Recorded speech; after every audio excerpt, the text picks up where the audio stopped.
All right, here's the easy way to save you some money. Go right now. Hopefully I caught you in time. I doubt I did. But you need to have one of these around. This has saved me quite a bit of money.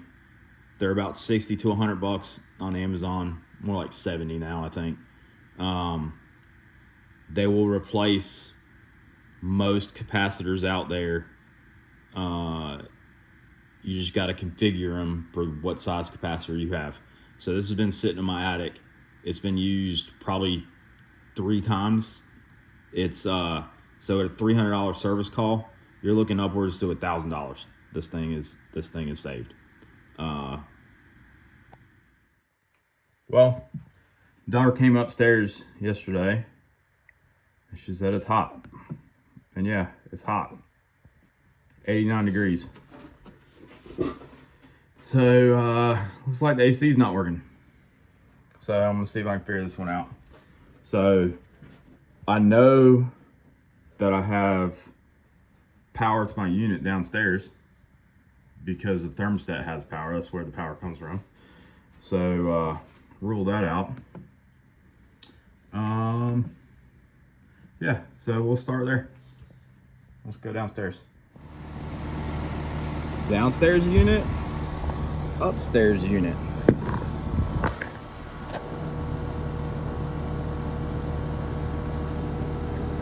Sit here and listen to it.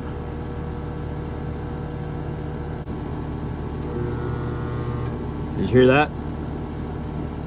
So it was trying to start, but didn't. So that gives me a clue.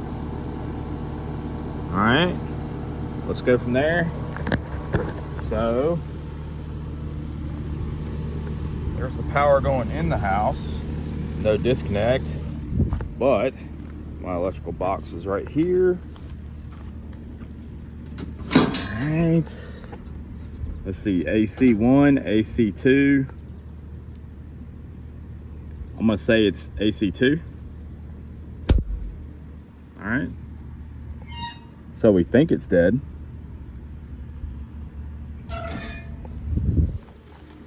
Let's come over here.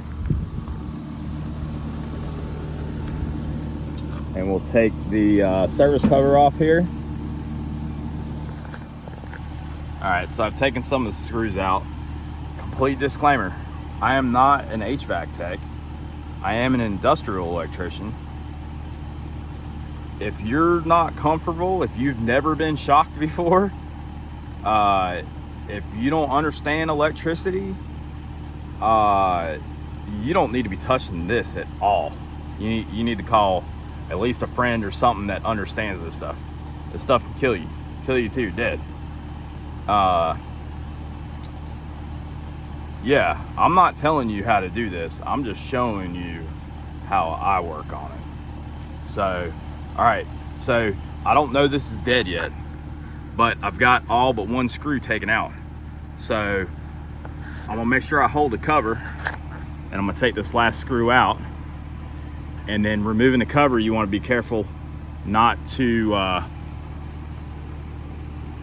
the cover's metal. You don't want to arc out anything inside there.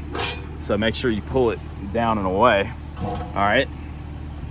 Now, before we go any further, we want to check to make sure everything's dead. There's something I already don't like. So, see how these wire nuts are facing down? I don't like that. I don't like that because if water gets in here, water collects in those and it corrodes your wires over time. So before I close this up, I'm gonna flip these up. That's how I like it. Yeah. All right, now we've got the cover removed out of the way. Just wanna take a moment and identify everything. So that bundle of wires is going up to your thermostat, up to your control board. All right. This bunch of wires is coming up to that relay, our little contactor. All right. And then you can see all your wires go in for your compressor and your fan and they all come through the control board at one point. So first thing I want to do is make sure that I actually did de-energize this thing. So I've got actually two ways of doing that. Wherever I set it, yep, there it is. So I've got what is called a proc stick. All right, so even static will set this off. I don't know if you can hear it beat.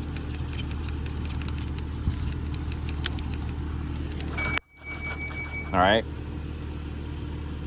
and I'll just hold that against the wires. Check it again, make sure it's still working. Yep. All right, so that's one way. So is it safe to touch? Well, I want to tell you, right there is a capacitor. Capacitors hold a charge. They will shock you even after it's de-energized. Let's see if I can even show you. Now that's going to be a DC voltage when we check it.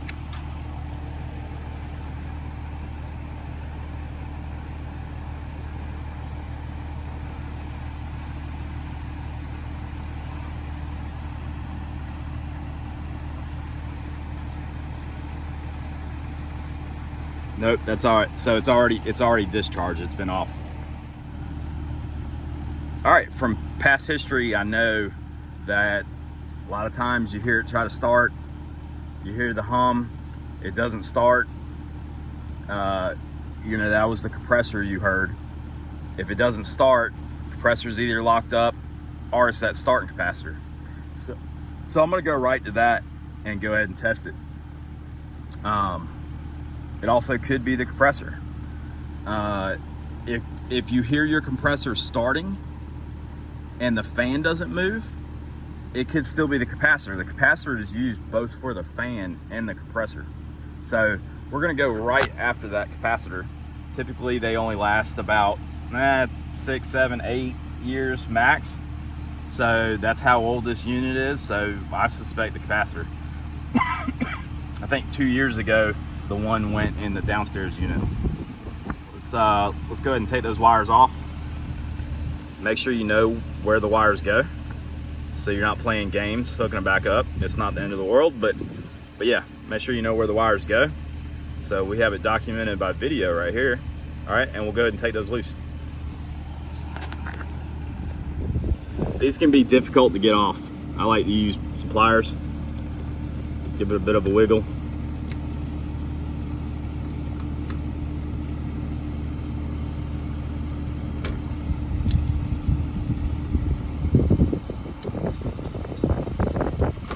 Wiggling that one the wrong way.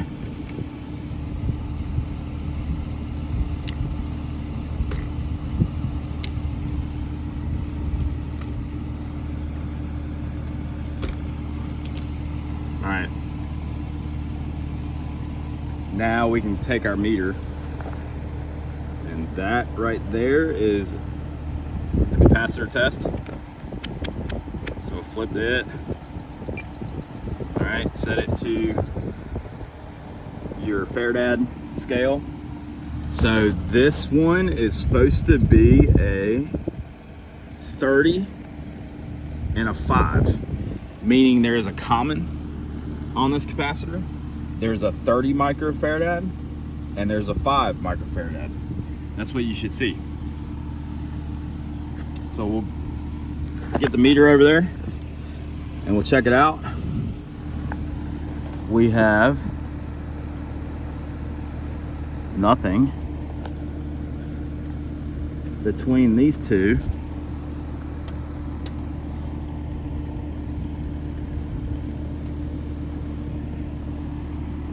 We have nothing between these two. We have 58 nanofarads. So they ain't even pulling anything. So it looks like we got a bad capacitor. Yeah, so we know we have a 35 out there. So the chart will tell you that to make a 35, you need to use, for the Herm, which is the compressor, a 20 and a 10, and then the 5/6. So flip it over. It's going to tell us how to do it. So there's two examples in here, one where you don't use jumpers, one where you use jumpers. If your diagram has a plus in it somewhere, you're using the jumpers. So we're using the jumpers to make our 30. So yeah, you can read this, but basically we're going to take a jumper from 20 and we're going to put it to 10. All right, so let's configure this. Your common is in the middle, that's black. Here's your 20, here's your 10. So we're basically just electrically putting those in parallel. So we're going to take our jumper, put it on the 20, put it on the 10. We'll slide these little insulators over the top. All right, so that sets up the 30, which is a cross common in either one of these. And then for your 5, it's telling us to use the 5/6, which is right here, not to be confused with the 5/4. All right, so 5/6 to there should be about 5. So just because we can check it, we will check it. So from here to here, we want 30. We got 31. That's not bad. All right, and from common out to where we're going to hook up the fan, we want 5, and we've got 5.7. So that'll work. All right, let's go out and install this thing. All right, hang in there. Let's get the old capacitor out of the way. And that's a quarter.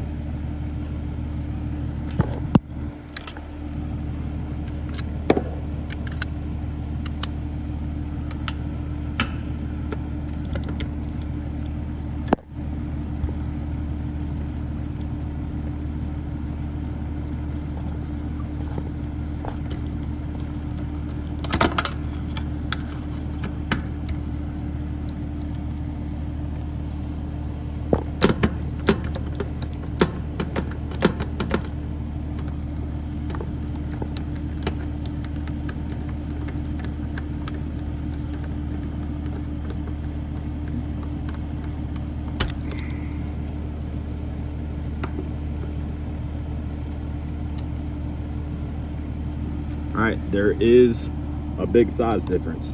This bracket isn't gonna work. So we're gonna have to find a way to secure this in there. Of course, this is just temporary. So that feels pretty good. I'm gonna put a tie wrap around right there. All right, next, we wanna wire it. All right, if I didn't tell you before, your yellow wires are your commons. So they go in the center.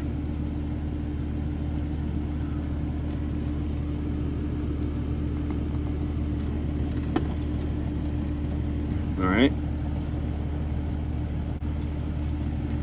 Your blue wire is your compressor, which was the 20 and the 10 put together.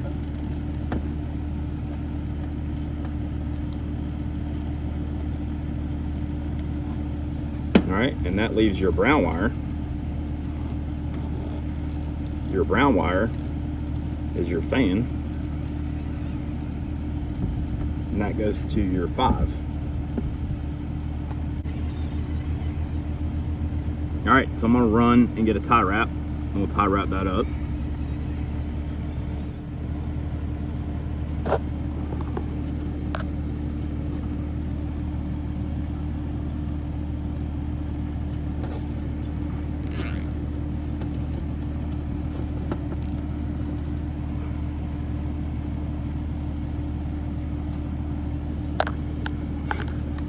Put 2 in there just in case.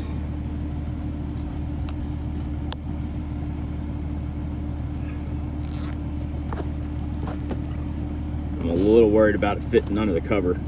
I'm actually going to put the ends. I'll put the ends right here. That'll help keep the cover off of it until I can get a replacement capacitor.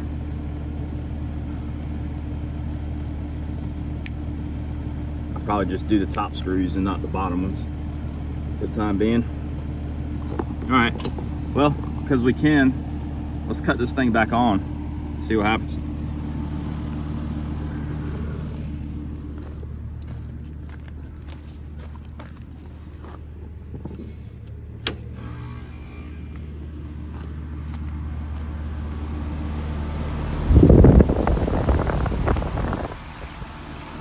Sounds good.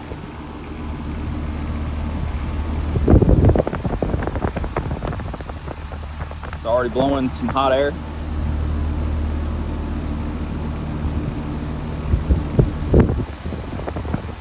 So we'll call that fixed for now.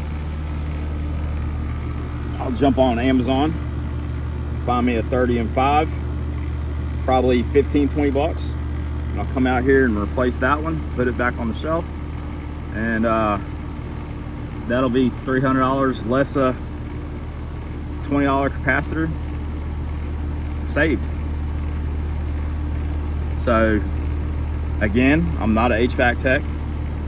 I'm an industrial electrician. So I am very comfortable, respectful, but comfortable with working on this stuff. If you're not, then this probably isn't for you. But yeah, my career path just saved me 200 something bucks once again. All right, till the next time.